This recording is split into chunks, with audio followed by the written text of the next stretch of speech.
Igala nyo rin yung asawa nyo. Tom, anong ulam? Be, anong ulam?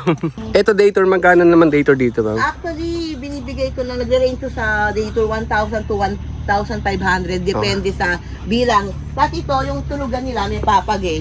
Pwede lalagyan ng curtain to for privacy. Ito, malaki na to na tent. Good for... Ano yan, hanggang maximum 10 packs 10 kasya. Oo, kasi may room, parang may kwarto siya sa loob.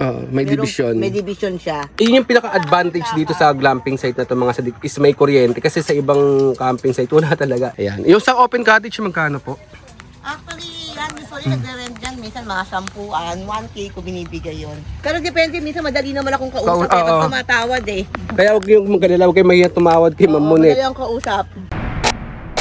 Yo, what's up mga sadik? Tom TV is in the house again. At ngayong araw na ito ay kung napapansin nyo yung background natin, napakasolido. Dito lang yan sa May Tanay, Rizal. Isang bagong bukas na glamping site. At sa ibang detalye, nood lang tayo mga sadik para ma-experience nyo rin ganito. Let's go!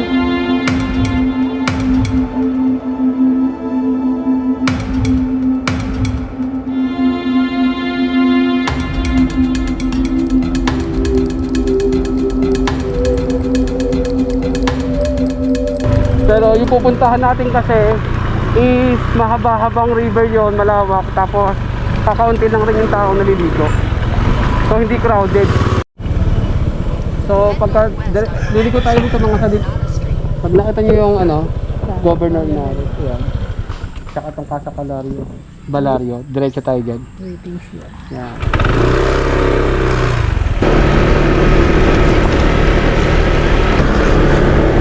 Pagdating dito sa dulo, kakaliwalan tayo. Kaliwa.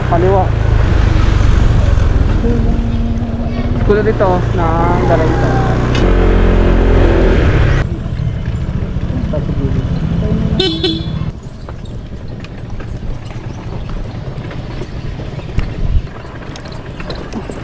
Tayo dito.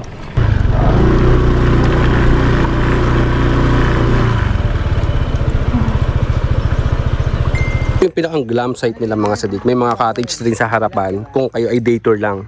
Yan, may isa, dalawa, tatlo sa harapan, day tour. Good for 10 packs, all goods in the hoods na yan. May table naman rin yan. Tapos harapan nyo na is river. Tapos ito yung pinakang view nyo. Sheesh. O, day tour dito. Tapos ito naman yung mga kanilang rooms. Yan, mga typical talaga mga sadik. Napakalamig yan. Hindi kayo mainitan kasi may anahon na cover. Tapos may isang room. Tapos pwede tatlo kung may kasama kayong baby. Dito kami. Sa to. May foam siya. Tapos may ilaw. Tapos electric fan. Ang kagandahan, may kuryente rito. Tapos may table sa harapan. Ito yung iba pang mga rooms. May malakihan rin doon mga sadik. Etong part na yan. Malaking glamping site. Sa itong A-house nila na tinatawag. Good for 6 packs naman yan. Tapos may centralized na kitchen. Na sila buyang-yang. Uy, katago. Anliluto. Kung sa ulamin to na natin na. Labanan ng pagluluto yan mga sadik. Isang may sabaw tsaka isang may tuyo. Mga ano to? Ito na po. Sushi. Ito po si Ma'am Monet. Ito yung nag-invite sa atin mga sadik. Hello. Siya yung may-ari ng glamping site dito. Thank you naman, Sir Tom. Ang tagal na. Ang tagal nang nag-invite, ngayon lang napuntahan. Oo nga, busy daw kayo. Pero mas napaganda no? Yes, Kasi yung iba yung yung itsura niya na iba. More on ginawa ko na talaga siyang glamping, glamping talaga. tas nature talaga siya. Kumbaga parang nagka-camping ka na komportable. Kaya. Kasi kompleto naman kami. May CR, may kitchen, may rep din kami. Para kung gustong makilagay, free of charge na yon. Yun yung pinaka-advantage dito sa glamping site na to mga sadik is may kuryente kasi sa ibang camping site wala talaga. Ito yung may kuryente, so kung may dala kayong mga frozen foods or gusto mag-charge or ng mga ilaw nyo, electric fan meron din. Kaya walang problema. Munit, magkano pa yung entrance? Actually, pag nag-avail kayo ng cottage, no entrance fee kami. No, meron kaming mini TP, ayun yun. Ayan, Yan, mini TP. 2 to 3 packs ang Ayan ang nakaka-sleep diyan. Pwedeng maximum 4 kung may bata. Isa. Actually, pag 2 packs, 1K. Pagka 3 to 4 packs, 1.5 overnight. Overnight yun. na. Nagbibigay naman ako ng 700 pagka day tour lang din. 700 lang, okay. Okay, pag day tour yun. Ito naman big tipi namin. Ayan. Bali hanggang 6 na tao. Maximum 7 pagkabata yung isa. Ano yan, binibigay ko yan ng 2,500 2.5. overnight. Pero pag day tour, 1.5. 1.5 lang, mura na yan. Oo, Good for pwede 6 packs na. Malaki siya mga sadik eh. Tapos ito naman yung main event namin, itong Eto. pinakamalaki. Eto, malaki na to na tent. Good for... Ano yan, hanggang maximum 10 packs 10 kasya. Oo, kasi may room, parang may kwarto siya sa loob. Oo, may room- division. May division siya. Binibigay ko yan kung 10 to 12 packs, 3.5. 3.5. Pero pag overnight yon. Overnight na yon. Tapos minsan naman, pagka mas konti, mas prepare nila to kaysa sa TP. Nagre-range naman din ako ng 2,000, 2,500, depende sa bilang ng tao. Overnight rate yun. Overnight. Pero pag day tour, 1.5 minsan binibigay ko, kasama na tong lamesa dito sa Sa labas, harapan. Ayan. Yun yung mga rate namin. May 10 pitching din kami. ang tent pitching magana. Okay, 250 per head pag 3 tao pataas. Wala nang bayad yung tent na dadalhin nila.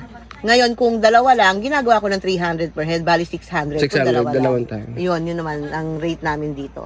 Ito pa yung pinakang ano. Pwedeng day tour, pwedeng... Ito day tour, magkano naman day tour dito, ma'am? Actually, binibigay ko na nag-range to sa day tour 1,000 to 1,500. Depende sa bilang. Tapos ito, yung tulugan nila, may papag eh. Pwede lalagyan ng curtain to for privacy pag gusto. Oo, Okay. lalagyan na, ikakabit. Hanggang 4 na tao pag gano'n ang... Yan. Bali overnight din siguro nag-range din sa 2,000 overnight. 2,000 overnight. 1,000 to 1,500 naman pag day Pag day tour. Ano na yan, hanggang 10 tao. Ay, okay na. Yung tindahan naman. Alright. Ayan, tindahan. Lahat mga kailangan nila, mostly andito na. Mga kape, alak, lahat. Alak. Condiments, mga chichirya. Siyempre, di mawawala piso wifi, mga sadik. Saka may parking. Ito yung parking nila. Tsaka dito meron din, mga sadik. Malapad rin naman yung parking nila. So, yung mga typical na ano lang, pag mga day tour, yung mga open cottage nila. Ayan. Yung sa open cottage, magkano po? Actually, yan, usually nagre-rent dyan. Minsan mga 10, 1K ko binibigay yun. Day tour Good na for yun. 10 bucks Oo. yun. Kung yung walang tulugan na gusto mag-inom lang, Oo. magdamag, 24, overnight. Overnight. 1.5 naman. Mhm. Pero depende, minsan madali naman akong kausap. Oo. Pag tumatawad eh. Kaya huwag yung magalala, huwag kayo mahiya tumawad kay Ma'am Oo, Monet. madali akong kausap. Pagka sinabi, ito lang yung ano namin, at kaya naman, si go. Ayan. Ayun. Talagang stress free, hindi kayo may stress mga sadik. Magsabi lang kayo. Ito yung kagandahan na yun. Pag nandiyan kayo sa harapan, tignan yung background. Sheesh! Tignan nyo yung setup dito mga sadik. Yung sabi ko sa inyo. Tamang budol fight lang dito. Baka timilit yan. Ano naman? Mabait na? Masipag pa!